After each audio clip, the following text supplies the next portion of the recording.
Welcome dear rockers, कैसे हो आप सभी। जब भी फैंटेसी मूवीज की बात आती है तो शायद ही कोई रशियन मूवीज को टक्कर दे सकता है। वैसे रशिया में ऐसी ऐसी अद्भुत कहानियां बताई जाती है ना, जिन्हें वो अपनी इन फैंटेसी मूवीज में जोड़ लेते हैं, जिसकी वजह से मूवीज बन जाती हैं काफी इंटरेस्टिंग। तो वैसी एक कहानी पर आधारित एक मूवी जो इसी साल और वो भी रिसेंटली रिलीज हुई है, वो हम आपके लिए चुनकर लेकर आ गए हैं। तो आइए देखते हैं आज की रशियन फैंटेसी मूवी जिसका नाम है फिनिश द फर्स्ट वॉरियर। इसके विजुअल्स और कहानी आपको बहुत ही इंटरेस्टिंग लगेंगे, इसमें कोई शक नहीं है दोस्तों। चलिए शुरू करते हैं।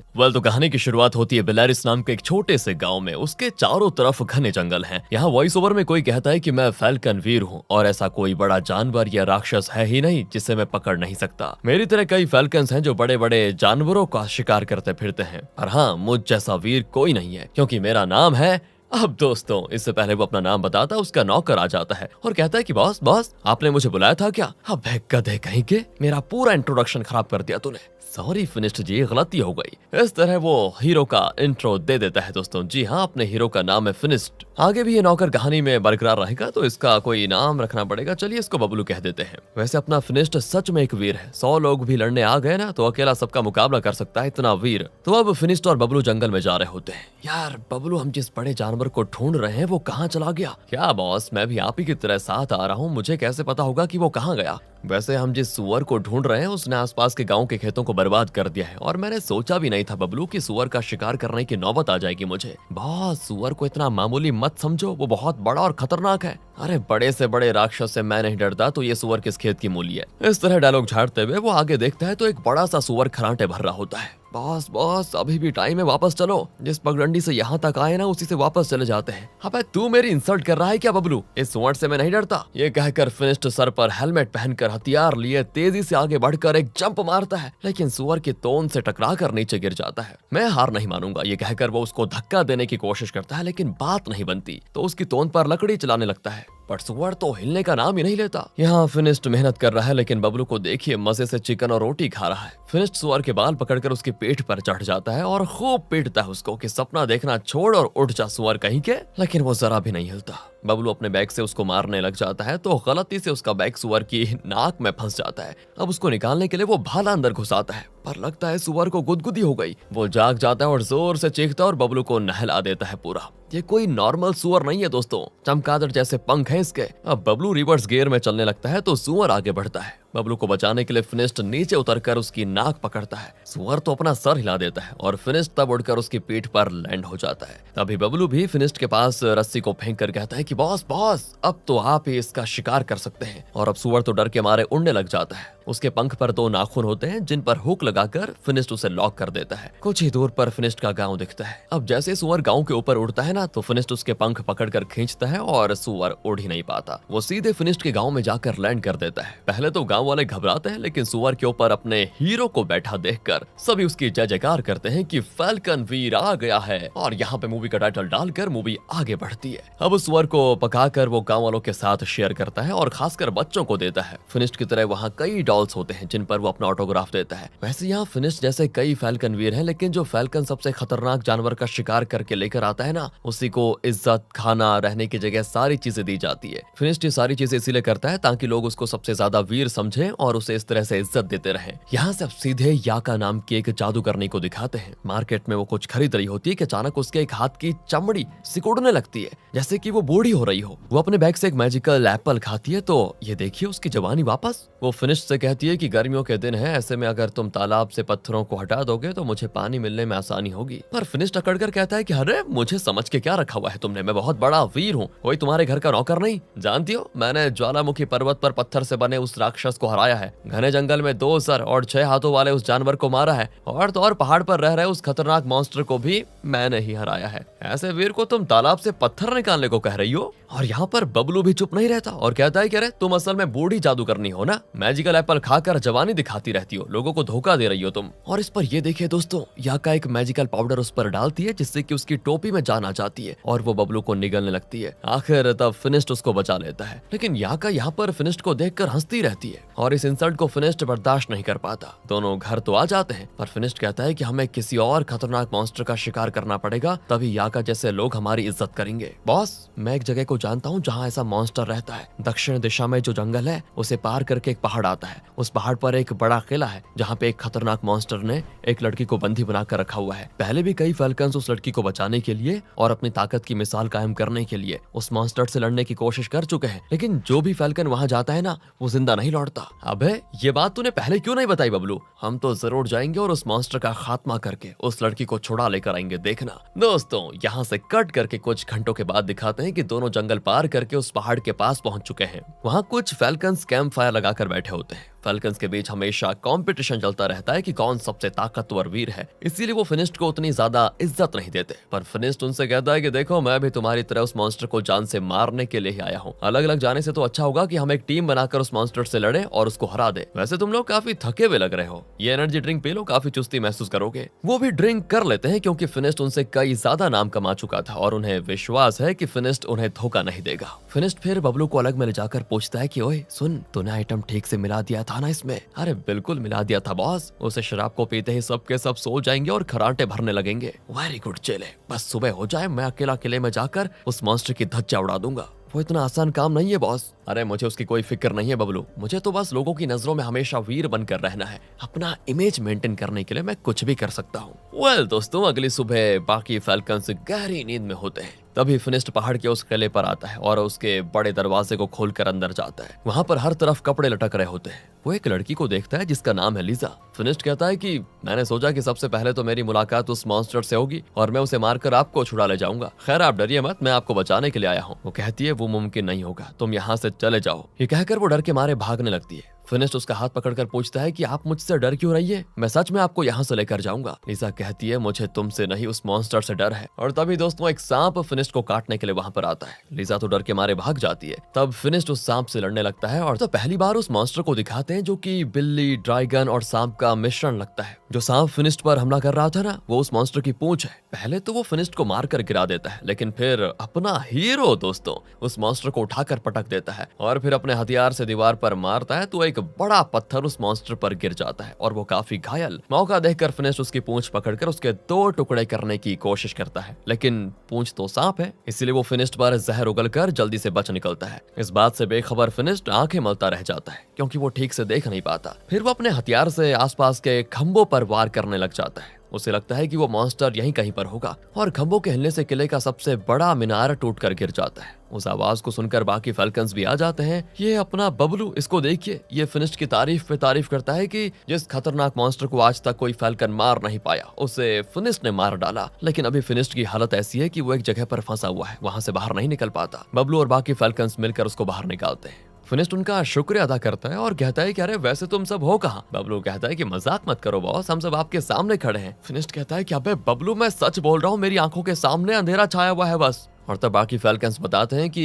एक्चुअली क्या है कि इस मॉन्स्टर का जहर जिसके ऊपर गिर जाता है ना, वो अंधा हो जाता है और उस अंधेपन को दूर करने की दवा आज तक बनी ही नहीं और तुम देख नहीं सकते, इसलिए तुम फैल्कन अब नहीं रहे। कहकर वो सभी अपने अपने गाँव चले जाते हैं। फिनिस्ट और बबलू भी अपने गांव आ जाते हैं, लेकिन उदास होकर। फिनिस्ट बहुत ही गुस्से में होता है क्योंकि आज तक उसे जो लोग इज्जत देते थे, अब उसे वो सारी चीजें नसीब नहीं होंगी। दूसरी ओर दोस्तों, याका के पास जो मैजिकल एप्पल्स थे वो उसके पुरखे उसके लिए छोड़ गए थे, लेकिन अब वो खत्म हो चुके थे। अपनी जवानी बरकरार रखने के लिए वो एक नई दवा बनाकर रख रही होती है, जिसमें वो ढेर सारे केंचुए, हरे मेंढक, घोंघा और भी न जाने क्या क्या मिला रही होती है। आखिर वो एक बढ़िया सा लेप तैयार करती है जिसको वो अपने यहाँ फेस पे लगा लेती है। तब उसके घर को दिखाते हैं जो दिखने में तो मामूली सा झोपड़ी लगता है, पर उसके मुर्गी जैसे पर होते हैं। तभी बबलू आकर उससे मदद मांगता है कि पहाड़ के उस मॉन्स्टर के जहर से फिनिस्ट अंधा हो गया है, तुम्हारे पास कोई दवा हो तो प्लीज दे दो। याका कहती है कि अच्छा, वो ठहरा बड़ा महान वीर, बड़े बड़े राक्षसों का संहार किया है उसने, उसे मुझ जैसी मामूली बूढ़ी जादू करने की जरूरत क्यों पड़ गई बताओ? मैं उसकी कोई मदद नहीं कर सकती। ये कहकर वो फिर बबलू पर कोई पाउडर डालती है जिससे बबलू के बूट्स में जान आ जाती है और वो उसके पैरों को निगलने लगते हैं। बबलू फिर जान बचाकर वहां से तुरंत भाग जाता है।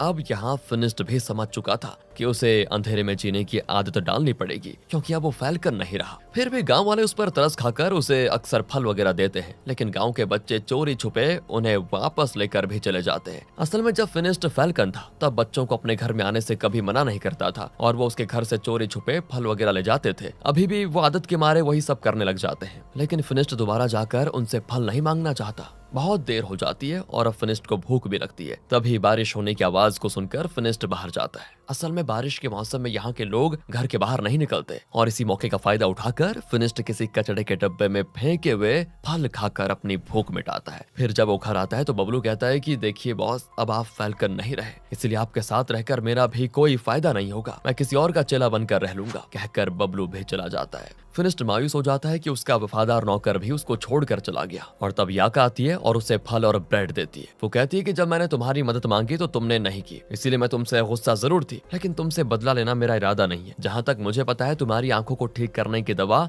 आज तक बनी नहीं है। अब ये बात कर रहे होते हैं कितने में कुछ लुटेरे गांव में घुस आते हैं और वो याका को उठा ले जाते हैं। याका जादू करनी है लेकिन उसके पास उतनी ज्यादा शक्तियां नहीं है, बस छोटे मोटे जादू करने की शक्ति है उसमें। यहाँ कुछ लुटेरे फिनिस्ट के घर में घुस आते हैं और उस पर हमला भी करते हैं। फिनिस्ट भले ही देख नहीं सकता लेकिन अभी भी उसमें लड़ने की शक्ति है। जो उस पर हमला करता वो फिनिस्ट की मार खाकर गिर जाता। तो इसी बीच होता यह है कि एक लुटेरा फिनिस्ट के मुंह पे वार करके उसे बेहोश कर देता है। अगली सुबह फिनिस्ट जागता है लेकिन वो हिल भी नहीं पाता, उसको एक जगह पर लॉक करके रखा हुआ है। तब याका उसके मुंह पर पानी छिड़कती है। उसके बाद फिनिस्ट जरा होश में आता है, पूछता है कि हम हैं कहाँ। याका कहती है कि लुटेरों के जहाज में, फिलहाल तो बचने का कोई रास्ता दिख नहीं रहा, हम दोनों ही लुटेरों के कब्जे में हैं। और ये देखिए कौन वहाँ पर आ गया, बबलू आ जाता है वहाँ पर। उसकी आवाज को सुनकर फिनिस्ट कहता है क्या बे तू यहाँ पर क्या कर रहा है। तो बबलू कहता है कि देखो अब मैंने तुम्हारी नौकरी छोड़कर इन लुटेरों की नौकरी कर ली है। फिनिस्ट तो उसको काफी सुनाता भी है कि तुम इतने विश्वासघाती निकले, लेकिन बबलू उसकी बात का बुरा नहीं मानता और कहता है कि मैं तुम्हारी मदद कर सकता हूँ। पर क्या है कि ये लुटेरे किसी खजाने की बात कर रहे थे,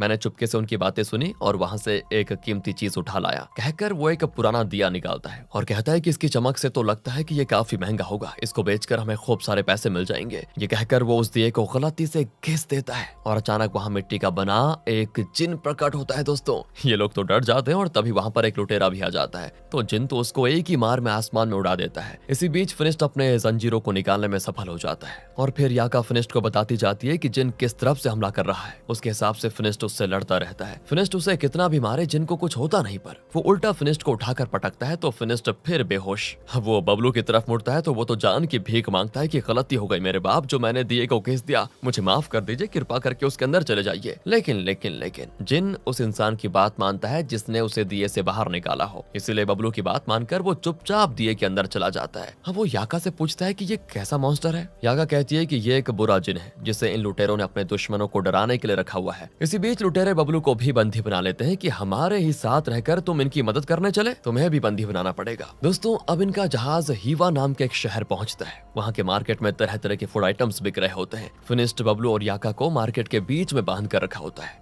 वैसे तो फिनिस्ट के गांव में आलू और कुछ गिने चुने फल ही मिलते थे, लेकिन यहाँ पर इतने प्रकार के फल वगैरह देखकर ये सभी दंग रह जाते हैं। तभी वहाँ पर एक अमीर आदमी आता है। वो याका से कहता है कि तुम काफी खूबसूरत हो लेकिन बूढ़ी हो, इसलिए मैं तुम्हें नहीं खरीदूंगा। याका चिढ़ जाती है कि बूढ़ी किसे कहा तुमने। वो उस आदमी को गलत जगह पे किक करती है गुस्से में, और ये देखकर वो लुटेरा भी गुस्से में याका को चाबुक से मारने लगता है। तभी डार्क नाम का एक आदमी उसका हाथ पकड़ता है। डार्क को देखते याका को ये देखिए प्यार हो जाता है और तभी डार्क का बॉस वहाँ पर आता है जिसका नाम है अनारी। वो इन तीनों को खरीद लेता है। वहाँ कुछ रिफ्यूजीज होते हैं जो अनारी की जय जयकार करते हैं कि हमारा रक्षक अनारी 100 साल जिए, इस तरह के वहाँ पर नारे लगते हैं। ये सारी बातें सुनकर फिनिस्ट को जलन होने लगती है क्योंकि कभी उसकी भी इसी तरह से जय जयकार हुआ करती थी। वो लाल मिर्ची लेकर जा रहे होते हैं। बबलू को भूख भी लगती है तो लाल मिर्ची को कोई फल समझकर वो खा जाता है।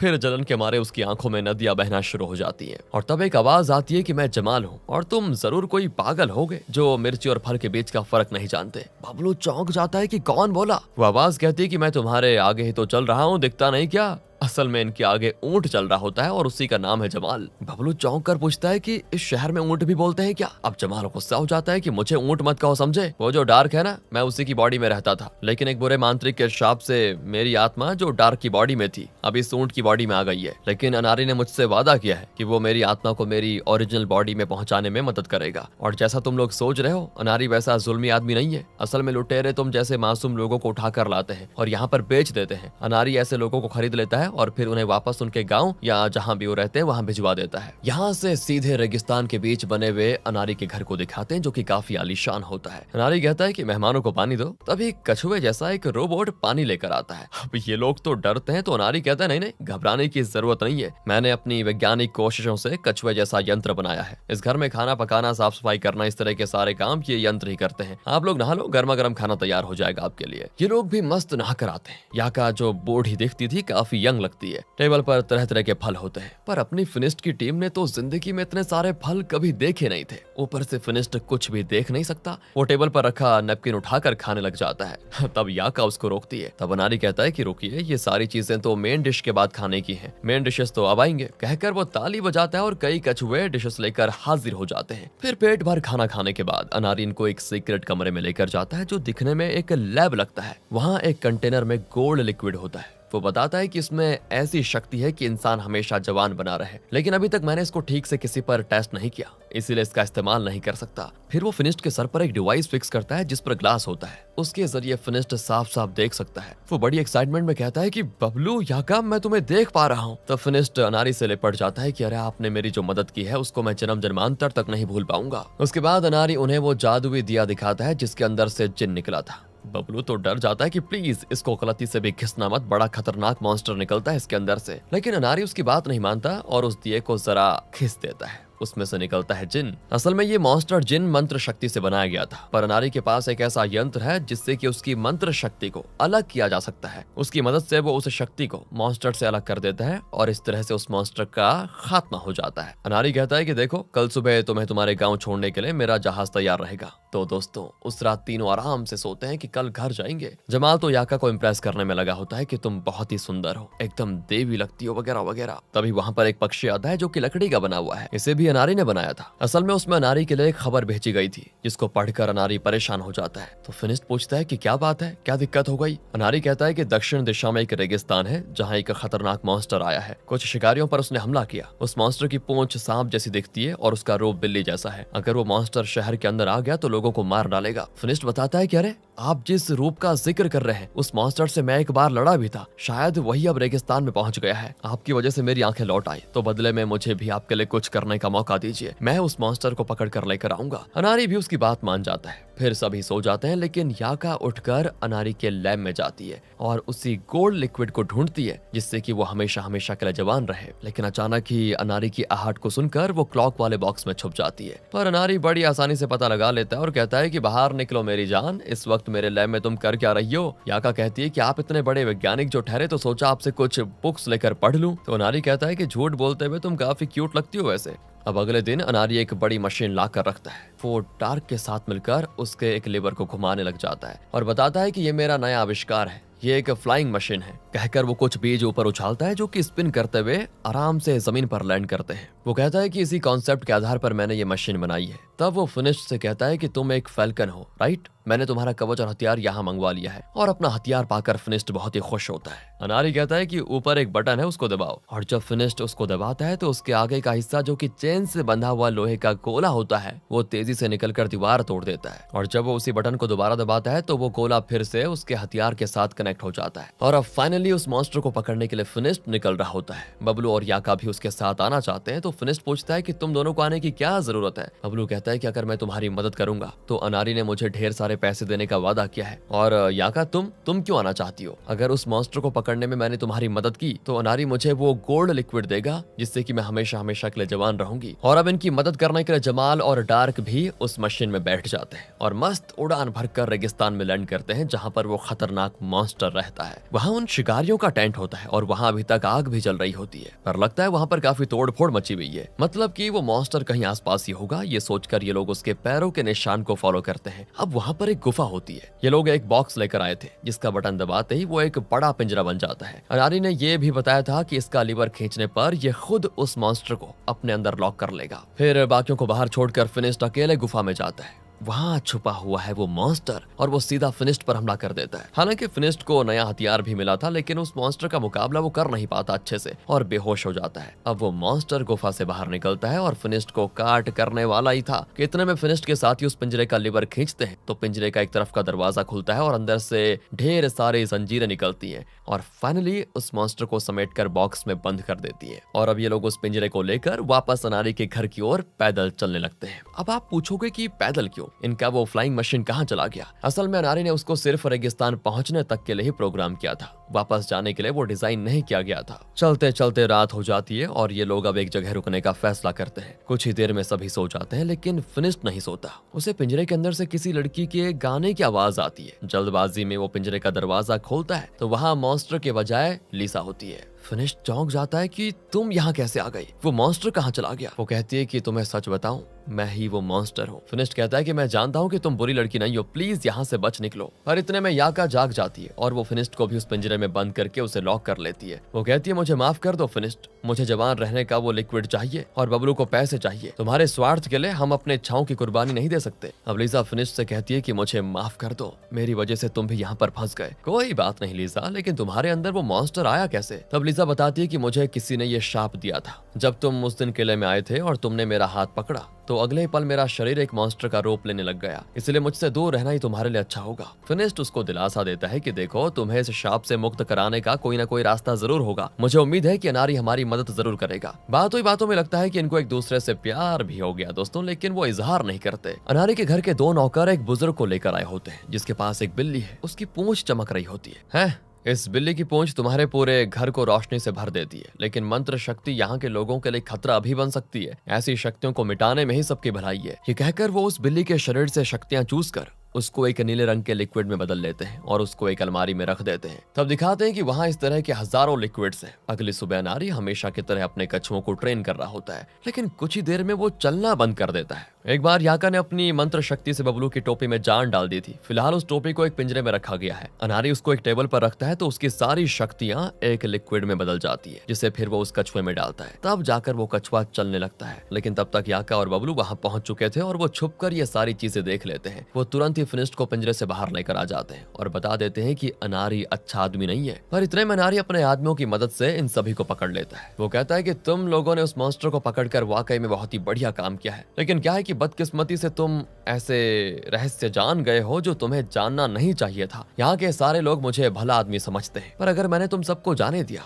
तो तुम लोगों को बता दोगे कि मैं कितना बुरा आदमी हूँ, इसीलिए तुम्हारा खात्मा करने के अलावा मेरे पास कोई ऑप्शन नहीं बचता। कहकर वो अपने लोहे के कछुओं को हुक्म देता है तो उनके सर अलग निकल आते हैं, जो कि एक चेन से उनकी बॉडी के साथ कनेक्ट हुए हैं। वो फिनिस्ट, याका और लिजा को जंजीरों से लटका देते हैं। पर बबलू को अनारी ने बख्श दिया था, क्योंकि पैसों के लालच में बबलू अनारी के साथ मिल गया था। असल में फिनिस्ट के गांव में जो लुटेरे आए थे वो असल में अनारी के ही आदमी थे। अनारी जान गया था कि पहाड़ पर उस खतरनाक मॉन्स्टर से मुकाबला करके अगर कोई जिंदा लौटा तो वो सिर्फ फिनिस्ट था और याका को छोटे मोटे मंत्र आते हैं। इसी वजह से अनारी ने यह सारा प्लान बनाया और उसके आदमी फिनिस्ट और याका को उठाकर लेकर आ गए थे। अनारी की हरकतें देखकर जमाल को गुस्सा आ जाता है और वो डार्क से कहता है कि तुम फिनिस्ट और उसके साथियों की मदद करो, पर डार्क कहता है कि मैं तो हमेशा अनारी का ही वफादार रहूंगा। जमाल गुस्से में उसके मुंह पे थूक देता है। डार्क चिढ़कर फिर अपने चाकू से जमाल को काटने जाता है तो पता चलता है कि जमाल असली ऊंट नहीं बल्कि वो अनारी का बनाया हुआ एक यंत्र है। अनारी अब अपने यंत्र की मदद से याका के शरीर से शक्तियों को चूसने लगता है। इसी बीच फिनिस्ट धीरे धीरे लिजा के पास पहुंच जाता है और उसके हाथ पकड़ लेता है। वो जानता है कि जब भी कोई लिजा का हाथ छूता है तो उसके अंदर का मॉन्स्टर बाहर आ जाता है और वैसा ही होता है। वो जंजीरें तोड़कर वहां पर खड़े अनारी के सभी आदमियों को मार गिराता है और फिनिस्ट पर भी हमला करने की कोशिश करता है,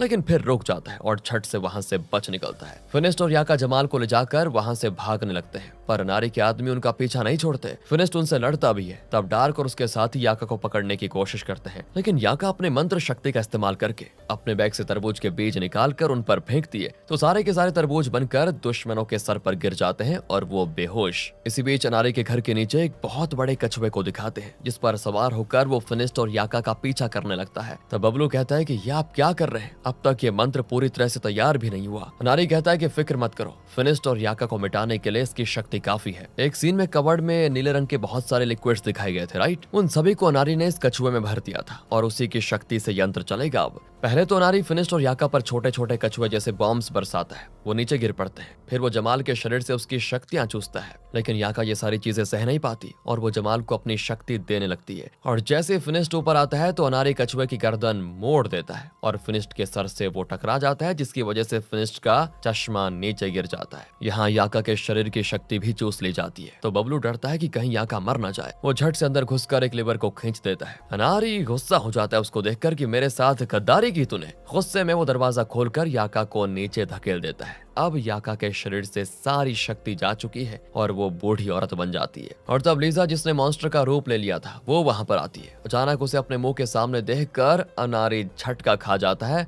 और गलती से लीवर को पीछे की तरफ खींच देता है। मौका देखकर फिनिस्ट एक रस्सी से उस बड़े कछुए को उलट देता है और आज तक अनारी ने जितना लिक्विड जमा करके रखा था वो सब पानी की तरह बह जाता है। वो कहता है कि इस बार मैं हार गया हूँ, लेकिन जल्द ही वापस आऊंगा। और तब उसके पंख निकल आते हैं और वो उड़ने वाला होता है, लेकिन किसी तकनीकी खराबी की वजह से वो उड़ नहीं पाता और ब्लू लिक्विड में ही गिर पड़ता है, मतलब उसमें डूब कर मर जाता है। और फिनिस्ट इसी बीच बेहोश हो जाता है। लिसा बहुत रोती है कि मुझे बचाने की कोशिश करने वाला ये इकलौता आदमी था और ये भी मर गया। उसके आंसू की एक बूंद फिनिस्ट के गाल पर गिरती है तो वो झट से आंख खोलता है। अब उसे सब कुछ पहले जैसा साफ साफ दिखाई देने लग जाता है। लगता है लिसा के आंसू ही उसकी आंखों को ठीक करने की दवा थी। और इस तरह टूटे हुए बड़े कछुए में ही अनारी ने गोल्ड लिक्विड भी रखा हुआ था, जिससे इंसान हमेशा जवान रह सकता है। याका उसको निकाल कर पीती है, लेकिन जवानी क्या खा खानी थी। याका तो वैसी की वैसी रह जाती है, क्योंकि अनारी ने याका से झूठ बोला था ताकि वो उस मॉन्स्टर को पकड़ने में मदद करे। और अब पता चलता है कि बबलू भी बुरा नहीं है, बल्कि उसने फिनिस्ट की मदद करने के लिए ही अनारी का साथ देने की एक्टिंग की थी। तो फिनिस्ट लिजा से कहता है कि तुम्हारे शरीर से उस मॉन्स्टर को बाहर निकालने की मैं पूरी कोशिश करूंगा। लेकिन लिजा कहती है शायद तुम अब तक नहीं समझे,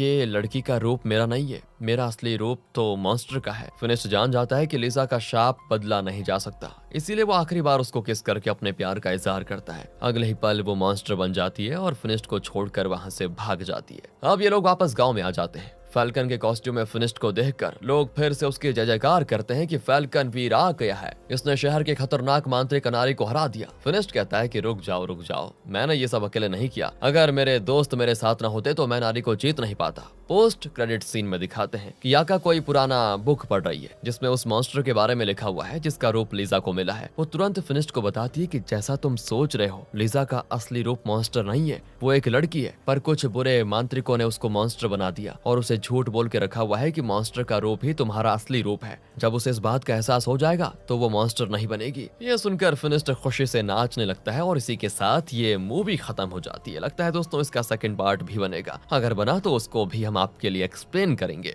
और अगर आपको ये वीडियो अच्छी लगी हो, स्टोरी अच्छी लगी हो, एक्सप्लेनेशन अच्छा लगा हो तो लाइक कीजिए, चैनल को सब्सक्राइब करें। मिलते हैं आपसे अगली वीडियो में। ध्यान रखिएगा अपना, क्योंकि बहुत जरूरी है। And finally thanks for watching.